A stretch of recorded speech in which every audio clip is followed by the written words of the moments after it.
Alright, so I've been asked for another thumbnail tutorial thing, so I guess this is it. This time I'm using my actual voice. So again, first get a screenshot and transform it, and then again add the glow. So duplicate the layer, go here, blur, Gaussian blur, and set it like first around like 5 is good. Hit OK, and then change the blending mode to something that works. It's usually lighten, screen, color dodge, or linear dodge that works. I like color dodge for this, so I'll use it.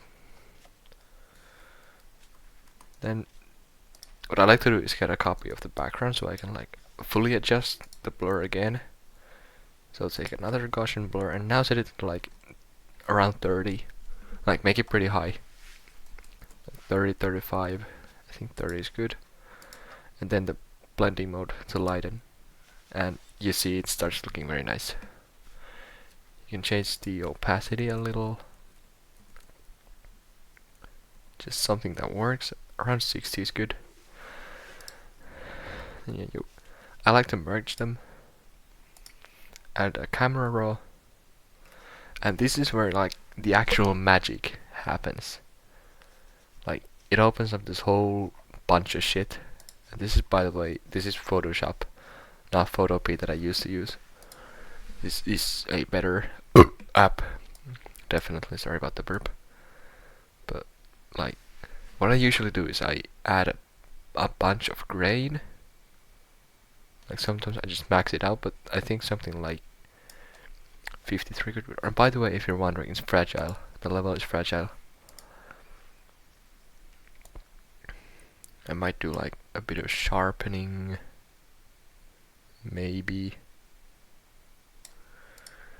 Then you get the curves. So highlights, bring them up. Like just do what looks good. Maybe bring the lights up a bit. Bring the darks up and shadows down. So you see it creates a nice contrast. Then optics, distortion.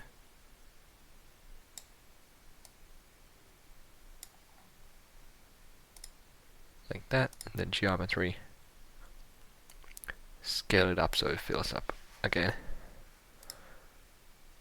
And you can maybe even do like a bit more distortion, like around 40. And then just scale it up again so it fills up the entire screen. Like this. Then my favorite part, the color grading. This is something that you actually have to learn yourself. Like midtones, they just kind of change the overall tint on everything. Then shadows, they are like the dark tones in the picture. I like to make them, something like that works. And then highlights, I rarely touch them. Maybe make them a bit brighter. I rarely change this stuff because it just doesn't look okay. Actually, maybe a bit of blue there actually works well.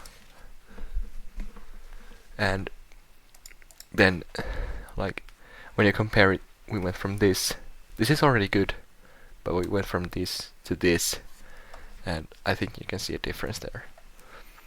Next thing you're gonna want to add is a text, and make sure that it first of all isn't too big. Like something around this size is actually good. Like if it's too big, it just looks bad. So make sure that you can actually see the level behind it. And also choose a font that looks good. Like don't choose something like Algerian or some shit like that. I'm using Hardly Worth It, but you might like different fonts, so just use whatever you like and make sure it looks good. I like to put it in the center, but again, do what looks good. Then the hardest part is the layer style. I like to put room gradient here. I like to put like a little gradient. I'll show how I did this. It's found here in the reds. It's this gradient right here. Flip the black and red parts around. White. Just max out the white. I make this a nice blue. And maybe like bring down the white a bit, like this. This is already good. Then I like to add another gradient sometimes. This is just a color dodge. Black and white and then a color dodge. Somewhere around, like lower the opacity. Then maybe a little bevel. I like to, experiment, see what looks good. Like this is something that you just do by experimenting and seeing what looks good. The inner shadows are always nice in my opinion. Like these just kinda, you see what they do. They add a kind of like an outline in a certain angle. And I like to add a black with saturation, so it's just this kind of grayish.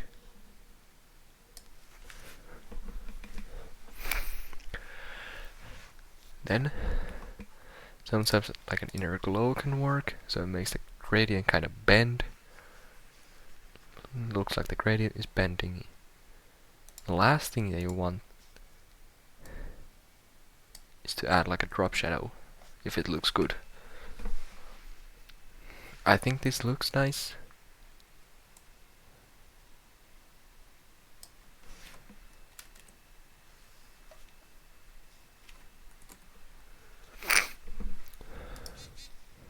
And then another trick that I sometimes do is I rasterize the layer style. I add a stroke, something like this. I put it behind the text.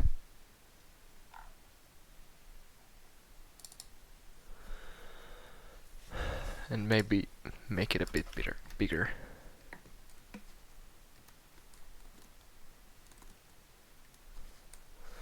Something like that. You see, it looks already pretty good. Then, like, just for making it more organized, group the layers together. Like, it's not bad if you don't do it, but it just makes it easier to keep things in order. Then take like a big soft brush, a new layer, like a really big soft brush, hardness to 0. The color is something that looks nice with the level.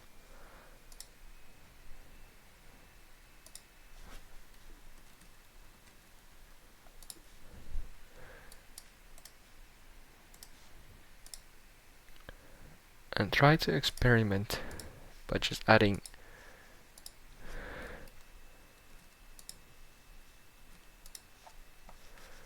a little bit of glow specks like that. And we can add another. Make the brush even bigger, around 1500. Maybe decrease the flow a little, like 70. Put it right there in the center of the text.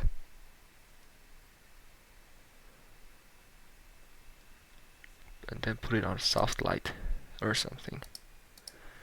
You see how it kind of lights up the text. And the last thing you're gonna do is you're gonna get a copy of your text group, merge it, go to filter, blur, Gaussian blur, and then you make this like a very big, not like 100 but 80 or 70. Just honestly, do what looks good. I love the overlay blending mode. you know, just again, do what looks good. I know I say that a lot, but it's crucial. And also try to add like an outer glow. Why do I have that?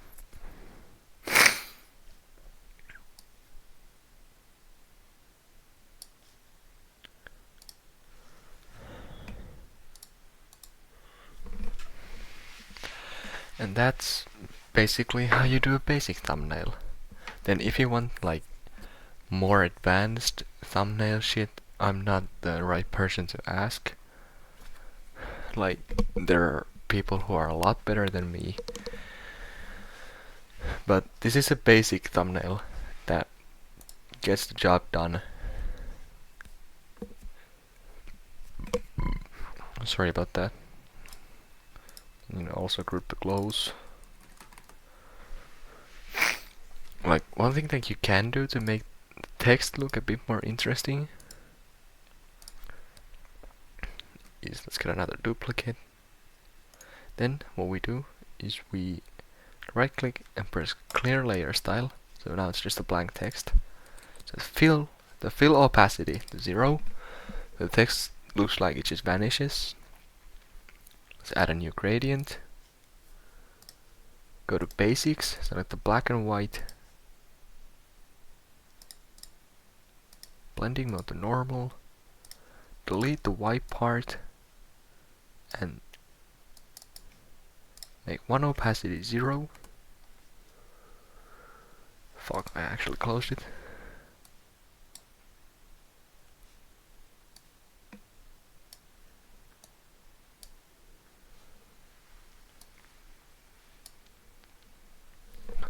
And then add this kind of like black stroke to go along the text.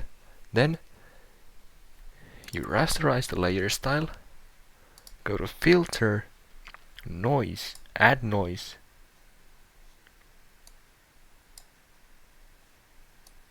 Not that much, but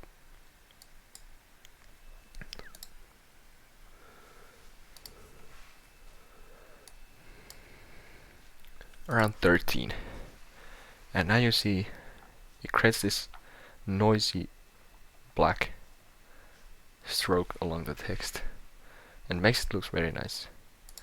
Also, what you can do is, again, duplicate, press rasterize layer style again, and now you hide the text layer behind. This can be a backup.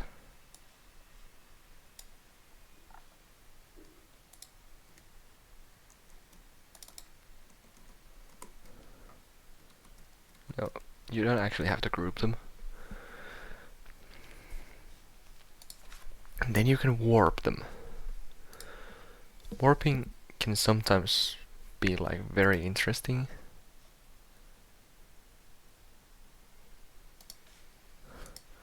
First warp the text itself. Most of these work. Just find what looks good. Maybe a flag.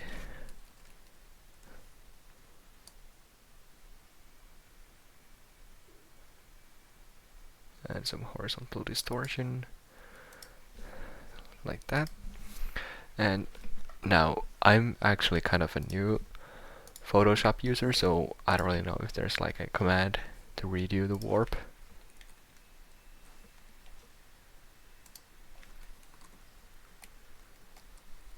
But it works like this. It's not too hard to do. Just, you know, as long as you can remember all the values you put.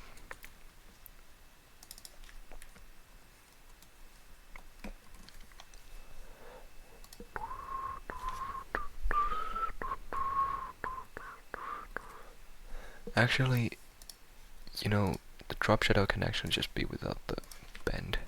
Not the bend, but the distortion. Like this. And I would say that that's a pretty solid thumbnail. Of course people are gonna disagree. But that's fine, because it doesn't have to suit everyone's taste.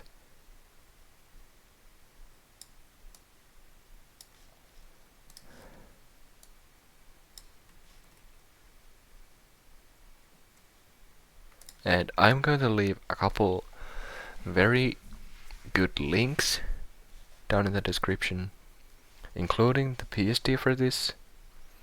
Then I'm going to include a link to the Geometry-GFX server and Cavalium's screenshot server, so you can get free and very good screenshots like this one. This is from there.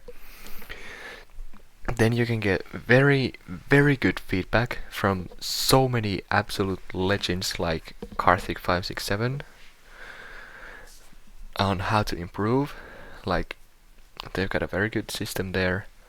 And then, I'll give you the PSD as well, just so you can learn what I did.